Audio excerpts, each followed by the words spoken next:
Hello everybody. In this video we're going to do a quick demonstration of how we properly use our molds to make our cement glands that whistle. So things you're going to need. You're obviously going to need your mold and your 12 pins. You're going to need some kind of mixing container, preferably something with a longer pouring spout, a measuring container, your cement powder. Now, I would recommend you use cement instead of concrete. Concrete has the aggregate in it, some smaller pebbles and rocks, and that doesn't give you a very smooth pour. It can also kind of, if they're too big, it can clog up the mold a little bit as well. So I always recommend you use cement, which is just the powder. We have some local stuff that we use, and I find works extremely well. You can actually buy these on our shop. They come in packs, and they fill up one of the molds. So you get 3 glands out of our pre-packaged stuff. You could absolutely use any cement local to you, and it'll be cheaper to do that for sure. The only advantage to getting the stuff we have is I think it's really good stuff, and we've just measured everything out, and we do all of the calculations for you, so you don't have to do the trial and error on trying to find the ratio of cement to water. So this is 200 grams of our locally sourced cement, and you'll see we'll be using 60 milliliters of water.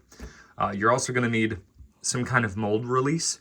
Now they make spray you could buy for mold release, and it works really well, but actually what I've found works well too is just simple petroleum jelly or Aquaphor if you're in the States. It just creates a barrier and allows the glands to pop out much easier. And then for cleaning, some baby wipes or paper towel, and a little scrub brush. And what you don't see off camera is a 5-gallon bucket with a few inches of water on the bottom of it. The only other thing you'll need is a flat working surface, and preferably if you're working outside, you can avoid, some cement dust. But this is pretty much everything you need. So the first step is you're actually going to open up your mold, and I've used this one many times before. Now these are made 3D printed and made out of a material called PETG. It has a little bit of flex to it, but not much. So the first warning I'll give is you never want to bend the mold this way because it can snap, and if you do everything properly, you shouldn't even need to bend it at all. So they're made out of PETG, they're 3D printed, and the first thing you're going to do is actually take some of your petroleum jelly or your mold release, and you're just going to coat everything. And I'll do that really quick.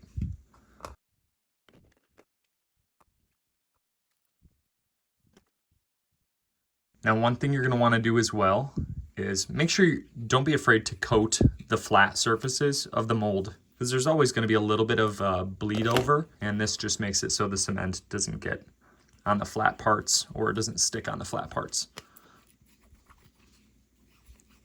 Now we're going to put our pins in.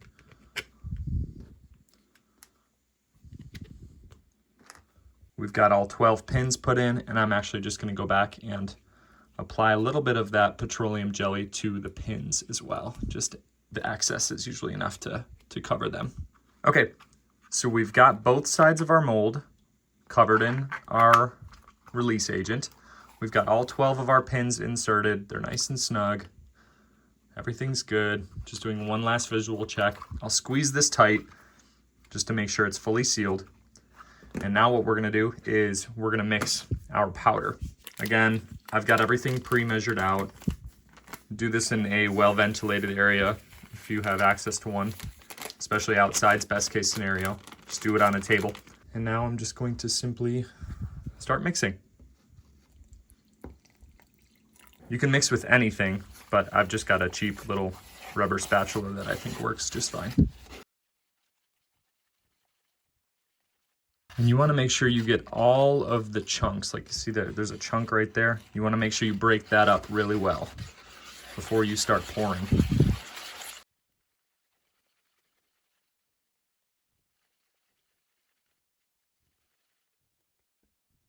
All right, we've got it all mixed up. It's pretty smooth and even. That's kind of the consistency you're going to be looking for.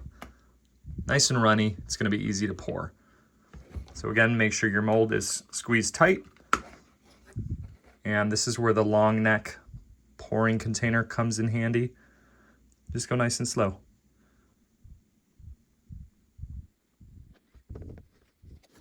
and I'll fill all 3 of these up.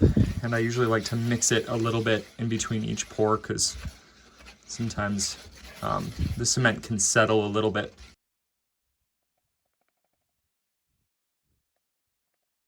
Okay, so I am finished up with my pouring. All 3 of the glands are filled. And sometimes what you can do is tap it just to get any extra air bubbles out of it. And it's okay if you see a little bit of spill over here. All of that will be cleaned up at the end as well. Again, sometimes you get a drip, sometimes you get a little bit poured in the middle.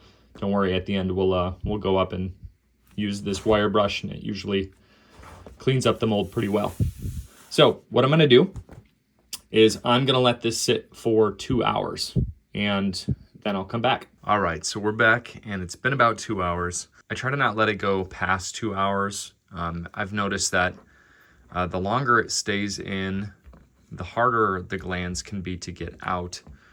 Definitely don't leave them overnight. So 2 hours is kind of what I noticed works well. So the next step is just taking all these pins out. Usually give them a little twist, and then they just kind of slide right out.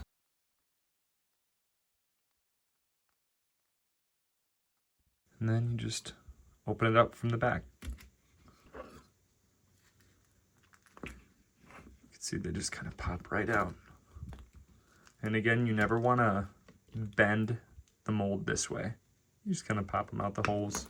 And you can see for this one, it's stuck on this side of the mold, so there's nothing to push out. So again, instead of trying to pry on this and try to wiggle this out, it might break it. Usually, all you need to do is grab something. I just have my brush here, so usually you can just tap on it, and it falls right out. Again, we just want to be careful not to break the molds. All right, so then here's your gland. And you can see there's a bit of overflow and kind of flowed out the sides a little bit.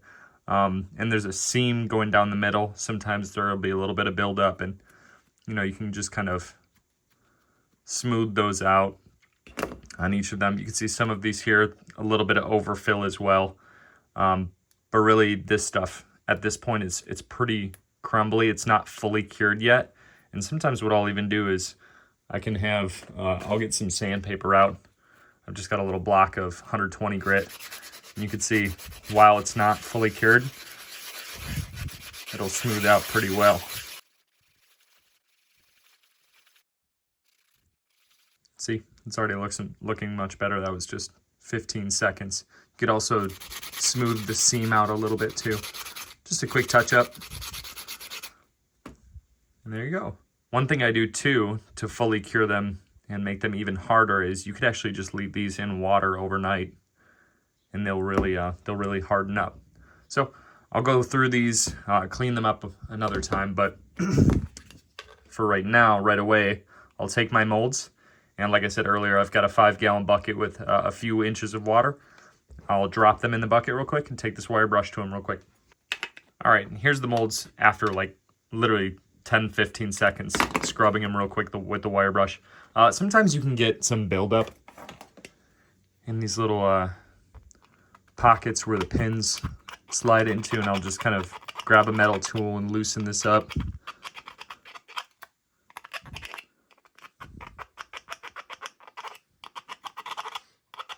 I'll go back and hit it with the brush real quick, and then I'll clean up the back sides a little bit more. But that's pretty much it. Super easy to clean. What I've noticed is if you leave these and try to clean them later, obviously it just makes it more difficult to get off. So now I'll just kind of clean up my workstation. All right, we're cleaned up and we've got our 3 glands. Again, I might smooth these out a little bit more, soak them in water, but that's pretty much how the molds work. And as long as you are taking care of them and cleaning them, you can make as many as you want. I've got 3 or 4 of these molds, and you could cycle them every 2 hours, and within a day, every 2 hours rotating it, you could end up with 40-50 glands a day in it. You can get a stash of these built up pretty quick. That's it. Feel free to leave any questions you have in the comments, and I'll include a video of what they sound like. But appreciate you watching, and I hope you have a great day.